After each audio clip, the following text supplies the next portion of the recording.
nägime vanaisaga indiaanlasi. Me olime isegi riides nagu indiaanlased, näomaalingutega ja puha. Sõitsime paadiga mööda jõge, kuni paremat kätt hakkas paistma laagriplats. Tõstsime seljakoti ja magamiskotid kaldale ja vanaisa kinnitas paadi puu külge. Telki me kaasa ei võtnud, sest vanaisa ütles, et me ehitame hoopis onni. Selleks oli vaja ühte pikka puuhalgu ja palju väikesi oksi ja puulehti, millega me katsime onni katuse ja maapinna, et oleks pehmem magada.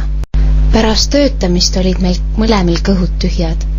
Õnneks oli ema mõned võileivad ja purgilimonaadi kaasa pannud.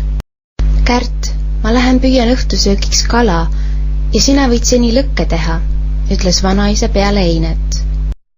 Mina, vanaisa, ema ja isa ei luba mul tikkudega mängida. Sa ei hakkagi tikkudega mängima, sest tikud jäid koju. Kuidas me siis lõkke teeme? Limonaadipurgi ja selle abil, ütles vanaisa ja võttis taskus šokolaaditahvli. Ah, mis sa lõõbid, vanaisa? Plekkpurgi ja šokolaadiga ei saa lõket teha.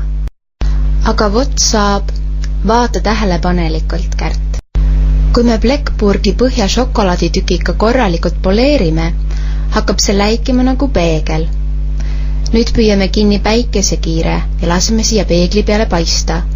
Teises käes hoian puupulka, mille otsas on šokolaadi ümbrispaber. Natuke veel kannatust ja ongi tuli olemas. Kui vahva, kas indiaanlased tegid ka niimoodi lõket?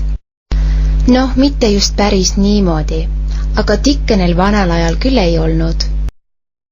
Õhtusöögiks praatsime lõkkel kala ja magustoiduks sõime šokolaadi, mis vanaisal üle oli jäänud.